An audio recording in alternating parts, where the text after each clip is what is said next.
Welcome to Pit Stops to Podium, the Rev Partners podcast, where we talk to execs who compete and won, taking their companies from high growth to high scale.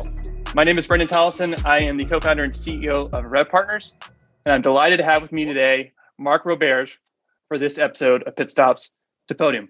Welcome, Mark. Thanks, Brendan. Great to be here. Thanks for being flexible for my car ride here. Sorry, I like it. Hopefully, this will be an interesting, conversation. This is our version of comedians and car and coffee. So this is exactly. We have the car version. So for the audience that doesn't know who Mark is, and Mark, I'll let you expand on this a little bit further. But Mark is currently the managing director at Stage 2 Capital, an advisor to HubSpot, and the former CRO of HubSpot. And I think I'm going to steal one of your fun facts, but you are also a senior lecturer at Harvard, which is pretty cool. But Mark, as we're getting started, it might be interesting just to understand who Stage 2 is with your current gig. Sure. Yeah. So as you mentioned, Brendan, I was an entrepreneur for like 20 years. The last gig that I was part of the founding team of was HubSpot, and I scaled them through the IPO as CRO, and then left and joined the faculty of the Harvard Business School. So what was cool about that was like it gave me a lot of room to help startups, which I did for like 4 or 5 years, help them set up their sales team. And then I was approached by a young, talented investor, Jay Poe, over at Bessemer, to basically, he was really intrigued by like seeing basic misexecution on the go-to-market side by a lot of these young startups, and wanted to partner up on that, on some content, which we did. And that led to the idea for him on Stage 2 Capital, which is the first VC fund run and backed by go-to-market executives. So we are backed. Our latest fund is an $80 million fund. We had 250 CROs and CMOs and CCOs and heads of RevOps basically back our fund. Everything from the CRO or the C-suite of Snowflake and Asana and Zoom and Salesforce and SAP and like a lot of the software unicorns out there. And we try to bridge that platform of exceptional, go-to-market thought leadership and bring it formally to the next generation of great startups. I love that. It's infusing the operator mindset, which is a really neat way of going about that. Mark, before we get into our big idea, we do have a tradition here at Pit Stops to Podium, and that's to get to know our guests outside of what they do. So what are three fun facts that our audience should know about you? Yeah, sure. I'm actually really good at making scrambled eggs. I have them most morning. A little cheese and hot sauce. It's all about getting the heat right. What's your go-to hot sauce? Like a buffalo hot sauce, kind of. Okay. I don't care on the brand, but that's kind of my favorite.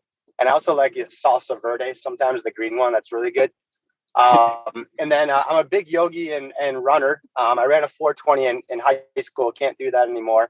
Wow. But I'm blessed that as I'm in my mid 40s, I am still getting out there every other day and do yoga every other day. And then one that's like not, very important to me that I talk about a lot is I have an anxiety disorder. I've been on medication and in therapy for almost a decade.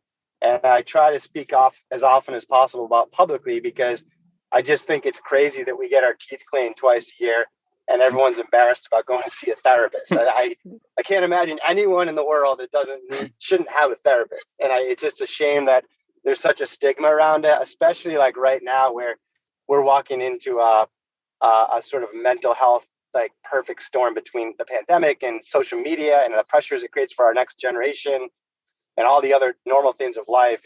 I just hope that by speaking about it, we can kind of be more comfortable about it. And I'd encourage you, if you don't have a therapist, like check your health insurance. They might cover it, and then go find one. And I'll just say, like, oftentimes the first try doesn't work. Just set yourself up for like doing 3 or 4. And when you do find that person, it will change your life.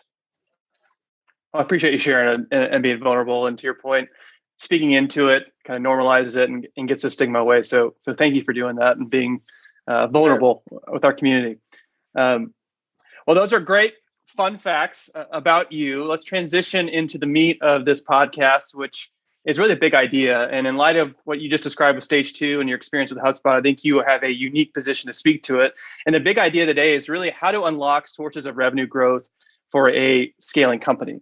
And so before we get into that, Mark, you have a kind of a framework that you think about in terms of, learning while scaling versus learning before scaling. So let's start there, and then we can apply it into like a HubSpot case study that you were able to experience. Yeah, every company needs to at some point figure out how to operationalize finding new areas of growth. And I classify areas or segments as 3-dimensional. It could be a new product, a new market, or a new channel. So it could be like, I want to move upstream now, the new market. It could be, I want to create a new product that's tangential to us and sell it to our install base. Or it could be like, currently we sell everything through an inside sales team that gets MQLs, and now I want to go through a partner channel, right? Anytime you change one of those dimensions, you need to refigure that out. And for whatever reason, when a company gets to 5 or 10 million or above, they get really cocky about being able to do that instantly. Like they literally they'll do the annual planning and be like, okay, we got to scale from 20 to 40 million next year, but our current product market channel combination only gets us to 35. So I have an idea. Let's tell the board that we're going to build a new product and get 5 million in revenue from that. And it's like why do we no one wakes up with an idea as a seed funded startup and is like, I'm going to build this product and get 5 million in revenue. Why do we do it when we're like at 20 million? It's like, it makes no sense. And it screws our businesses up.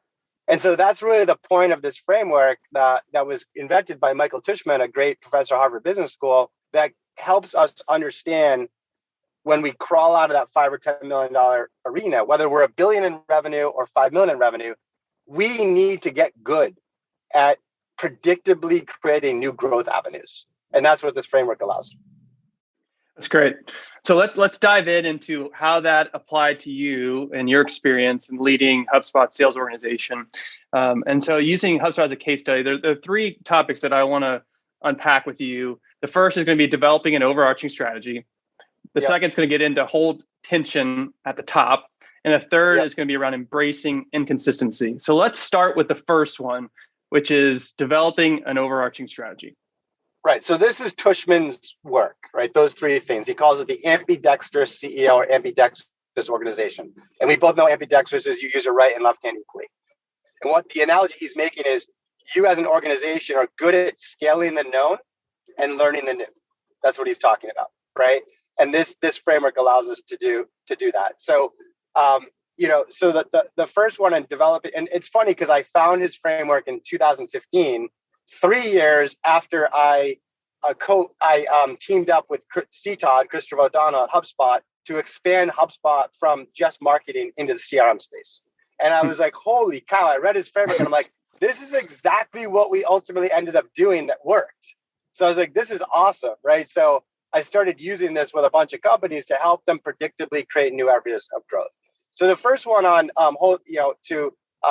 expanding the messaging is basically what a lot of organizations do is like, okay, cool, we're now going to go into this new product, and they'll either completely lean into it and like rebrand the entire homepage, which is terrible because then they're like, do you even do what you used to do?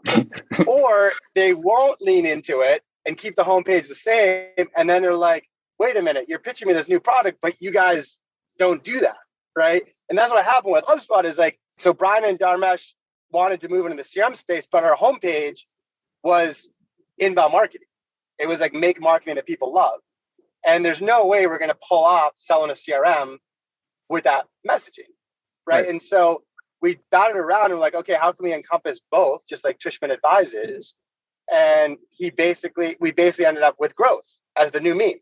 So that was the turning point for us as an organization to move away from inbound marketing, which was too constrained in one product arena, to growth. Yeah, I love that. And to your point, that's not an easy pivot to make. And it's balancing that tension between going all in and confusing, or just kind of putting your toe in the water and also creating, if you confuse, you lose. So it's a hard one to navigate, and you clearly did a very good job at that.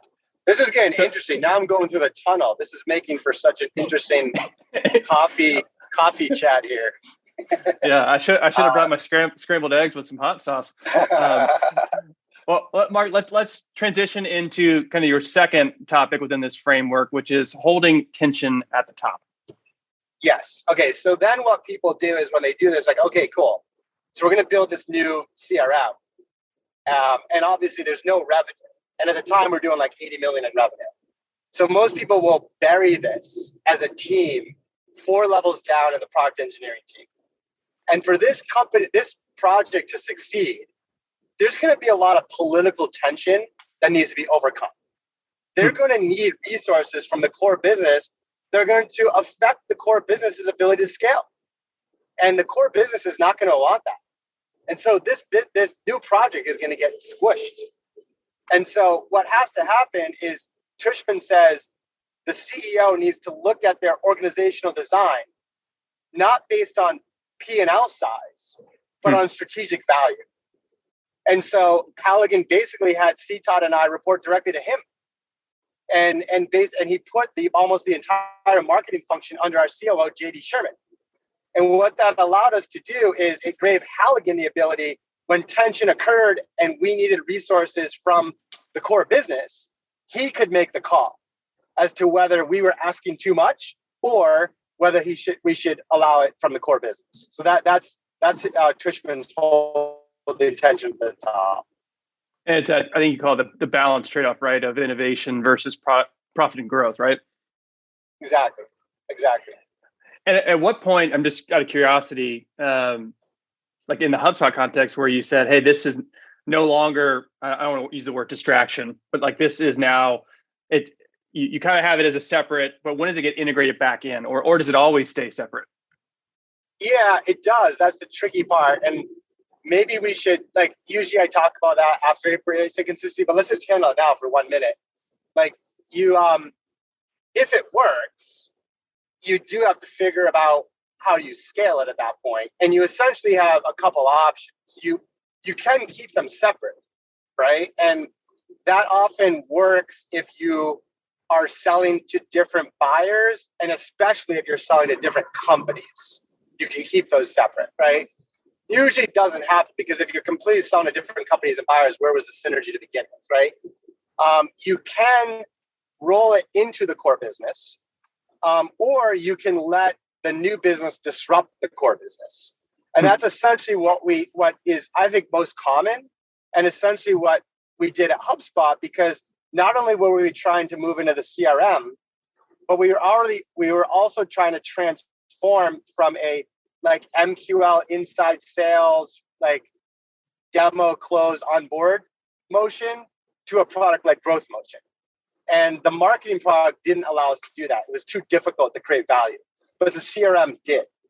And so we, once it worked, we slowly, let that motion take over the existing legacy motion. So we kind of disrupted ourselves. But it was tricky because like when we were building this, like people would be using the CRM and call our 24/7 support line, but the support team wasn't trained on the CRM. So this does not come without pain, but that is necessary pain that you have to like temporarily live through. Yeah, and I think that probably is a good segue to your point into embracing inconsistency, which is your last kind of topic within this category. Right. So the point there is like, you don't measure the core team and the new team in the same way, right? Like the core team at this point is measured by unit economics and revenue growth and churn rate and P&L and all that stuff. And like you would never measure a seed funded business like that. Mm-hmm. And so you have to measure the new business first on like their ability to, does it work? Do you create customer value, right? And so this is where we'll put a framework in a framework where if you look at my science of scaling work, that's how I advise companies to measure the new business. Measure the core business on unit economics and P&L and revenue growth, but measure the new business on 3 sequential North Star metrics. First, product market fit. Second, go-to-market fit. And third, growth and moat. All right. So with product market fit, there's a lot of debate out there. What is product market fit? How do you measure it? I really get concerned when people say, I have product market fit when I get $1 million in revenue. I totally disagree. I think that's market message fit. You know how to sell the message. But does your product actually deliver value? I don't think that measured it. I think the best measure of product market fit is customer retention. That someone used your product for some period of time and then decided to reuse your product. But the problem with that is it takes a long time for that metric to surface. So I encourage companies to create a leading indicator to customer retention. So what is it that we can see in our customer use case within the first month that if that happens, they'll probably be around forever. And if it doesn't, they'll probably churn. And so like HubSpot's was if they use 5 or more features in the platform. Dropbox was if they back up their files within an hour. Slack's was if they send 2,000 team messages within the first month. Like there's a little bit of a innovative art to figure out what that lead indicator retention is, but that's your first goal.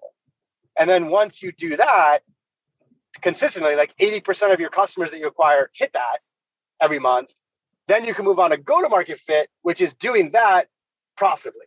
So do that with good unit economics, right? So like, can you get that customer with reasonable CAC and at an appropriate price? Don't do that first, do that second, and that's your go-to-market fit is the measurement of unit economics.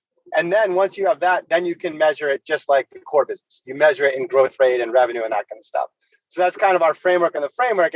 But if we zoom out, it's all about like, you got to measure the success of these two teams differently. The core team is measured by P&L and the new team is measured first by product market fit, which is the lead indicators of customer retention. Did I go too fast there, Brennan? Does that make sense? No, well, it's a lot to consume, but it was really good. And I think, to come full circle, to use the HubSpot case study. I mean, if you look at the messaging now, HubSpot is the CRM platform for scaling companies. And so they've successfully made this, not to, as you're describing, of that tension, the inconsistency, and now, there's a unified message that everyone's rallying around, which is pretty neat to see that full circle. Yeah, that was it for the CRM. It was like, hey, what's your lead indicator retention? It was just like, we're acquiring probably like 10 or 20 new users a week in the beginning through Facebook, Instagram ads. And our lead indicator was like, do they log into the CRM every day? It's very simple. That's it. Yep. Right. And we rally. And if you could do that, gosh, what a foundation for a business, Yeah, you become much more proactive than reactive, to your point, the leading versus lagging. Mark, this has been fantastic. I loved learning about the framework that you incorporated. I think this is our audience is going to learn tremendously from this. From a practical next step perspective, you talked about the science of scaling. What are some ways in which our audience can either engage with you or with Stage 2 going forward?